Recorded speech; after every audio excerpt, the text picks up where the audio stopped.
নমস্কার বন্ধুরা, আশা করছি তোমরা ভালো আছো। আমার চ্যানেলে তোমাদেরকে স্বাগত। দেখো, আজকে আমি তোমাদের ক্লাস 12 এর পল সায়েন্সের দশম অধ্যায় একটা ইম্পর্টেন্ট টপিকস স্বায়ত্ত শাসন ব্যবস্থা আজকে তোমাদের সাথে আলোচনা করব। দেখো, স্বায়ত্ত শাসন ব্যবস্থাকে দুটো ভাগে ভাগ করে আলোচনা করা হয়েছে। একটা গ্রামীণ ত্রিস্তর বিশিষ্ট শাসন ব্যবস্থা এবং শহরে পৌরসভা শাসন ব্যবস্থা। আজকে তোমাদের সঙ্গে আমি আলোচনা করব গ্রামীণ ত্রিস্তর বিশিষ্ট শাসন ব্যবস্থা।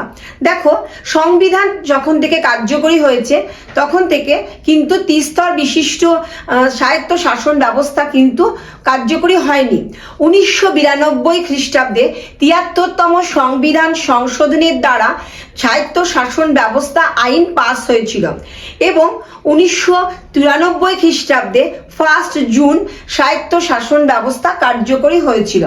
তাহলে আমাদের আলোচ্য বিষয় হচ্ছে ত্রিস্তর বিশিষ্ট স্বায়ত্ত শাসন ব্যবস্থা। দেখো, ত্রিস্তর যেহেতু বলেছে, তাহলে গ্রামীণ শাসন ব্যবস্থাকে তিনটে ভাগে ভাগ করে আলোচনা করা হচ্ছে। একটা হচ্ছে গ্রাম পঞ্চায়েত, একটা হচ্ছে পঞ্চায়েত সমিতি এবং থার্ড হচ্ছে জেলা পরিষদ। সর্বনিম্ন একদম গ্রাসরুট স্তর হচ্ছে গ্রাম পঞ্চায়েত, তারপর পঞ্চায়েত সমিতি এবং সর্বোচ্চ স্তর হচ্ছে জেলা পরিষদ।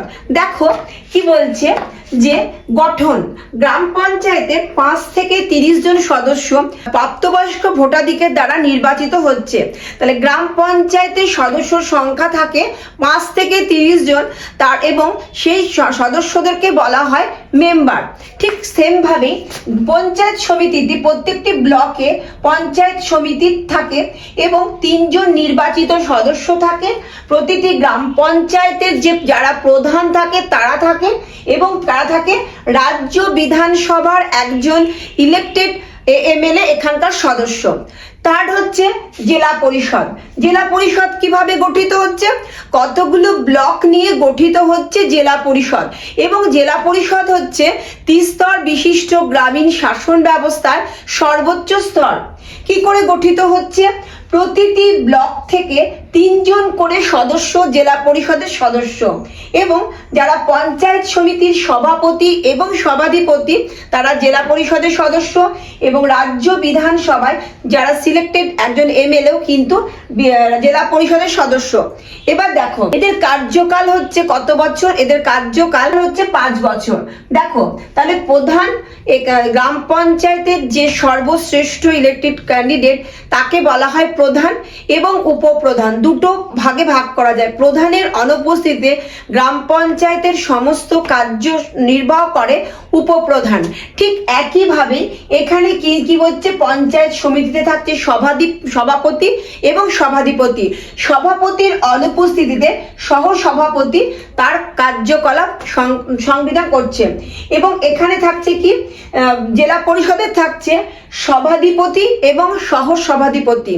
দেখো, এখানে প্রধানের কার্যকাল হচ্ছে 5 বছর এবং এই 5 বছরের মধ্যে যদি তিনি পদত্যাগ করতে চান তাহলে কি হচ্ছে, এখানে যে প্রশাসনিক প্রধান তিনি হচ্ছেন বিডিও, ব্লক ডেভেলপমেন্ট অফিসার। যদি তার কার্যকাল শেষ হওয়ার পূর্বে প্রধান মনে করেন যে তিনি কার্য নির্বাহ করতে পারছেন না তাহলে বিডিওর কাছে তিনি তার পদত্যাগ পত্র দেন। ঠিক একইভাবে পঞ্চায়েত সমিতির প্রশাসনিক প্রধান হচ্ছেন এসডিও। দেখো, তোমাদের এই কোশ্চেনটা ভীষণ আসে যে খুদে জেলা শাসক কাকে বলা হয়? খুদে জেলা শাসক বলা হয় এসডিও কে। তাহলে পঞ্চায়েত সমিতির যদি সভাপতি মনে করেন যে তার পক্ষে কাজ চালানো সম্ভব হচ্ছে না তাহলে তিনি তার পদত্যাগ পত্র এসডিও কে দেবেন। ঠিক সেম ভাবে সভাপতি এবং সভাপতি যদি মনে করেন তিনি পদত্যাগ করবেন তাহলে এখানে তাকে প্রশাসনিক প্রধান যেহেতু ডিএম কে তার পদত্যাগ পত্র দেবেন। এবার দেখো, গ্রাম পঞ্চায়েতের আয়ের উৎস কি? কেন্দ্র এবং রাজ্য সরকারের অনুদান যে অর্থ সেটাই হচ্ছে এখানে আয়ের প্রধান উৎস। ঠিক একইভাবে পঞ্চায়েত সমিতিরও কিন্তু একইভাবে আয়ের উৎস যে রাজ্য এবং কেন্দ্র সরকার কর্তৃক প্রদেয় অর্থ। এবং জেলা পরিষদ কি করছে? জেলা পরিষদ তাছাড়া জেলা পরিষদের ইনকামের পথ হচ্ছে কেন্দ্র এবং রাজ্য সরকার প্রদেয় অর্থ ছাড়াও বিভিন্ন ট্যাক্স যে আদায় করছে বিভিন্ন কর থেকে, সেতু থেকে বিভিন্ন ট্যাক্স আদায় করছে, সেগুলো হচ্ছে তার প্রধান আয়ের উৎস। এবার কি কাজ করবে দেখো, গ্রাম পঞ্চায়েত কি কাজ করে? গ্রাম পঞ্চায়েত বিভিন্ন দলিল নথিপত্র যেগুলো আছে সেগুলোকে ঠিকঠাক করে রাখা, তাছাড়া গ্রামীণ রাস্তাঘাট তৈরি করা, জল, তারপরে রাস্তা, পাকা রাস্তা তৈরি করা এবং ড্রেন, এই সমস্ত কাজ দেখাশোনা করার দায়িত্ব হচ্ছে গ্রাম পঞ্চায়েতের। নেক্সট দেখো পঞ্চায়েত সমিতি। পঞ্চায়েত সমিতি কি কাজ করবে? ব্লকের মধ্যে যে রাস্তা হচ্ছে ঠিকঠাক ভাবে রাস্তা, কাঁচা রাস্তা থাকলে সেখানে পাকা রাস্তা, বিভিন্ন সেতু তৈরি করা, খেয়াঘাট থাকলে সেই খেয়াঘাট থেকে ট্যাক্স আদায় করা, লাইট, জল প্রভৃতি সংরক্ষণ করা এবং ঠিকঠাক ভাবে কাজ হচ্ছে কিনা সেটাও দেখা কিন্তু পঞ্চায়েত সমিতির কাজ। এবার জেলা পরিষদের কি কাজ? জেলা পরিষদ যে রাজ্য এবং কেন্দ্রীয় সরকার যে অর্থ প্রদান করছে গ্রাম পঞ্চায়েত এবং পঞ্চায়েত সমিতিকে দেওয়ার জন্য, সেই অর্থ ঠিকঠাক ভাবে ডিস্ট্রিবিউট হচ্ছে কিনা সেটা দেখা। তাছাড়া কৃষি, মৎস্য, কুটির শিল্প, ক্ষুদ্র শিল্প, হস্তশিল্প, বিভিন্ন মেলা আহ্বান করা, এগুলো জনহিতকর কাজ কিন্তু জেলা পরিষদের অন্তর্ভুক্ত। তাহলে দেখো আজকে আমি তোমাদের সঙ্গে যে গ্রামীণ ত্রিস্তর বিশিষ্ট স্বায়ত্তশাসন ব্যবস্থা আলোচনা করলাম। নেক্সট দিন আমি পরবর্তী যে শহরের পৌরসভা স্বায়ত্তশাসন সেটা নিয়ে আলোচনা করব।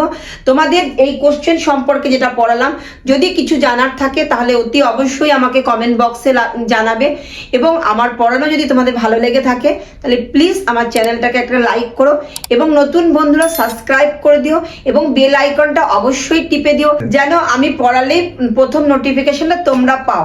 তাহলে দেখা হচ্ছে নেক্সট ভিডিওতে।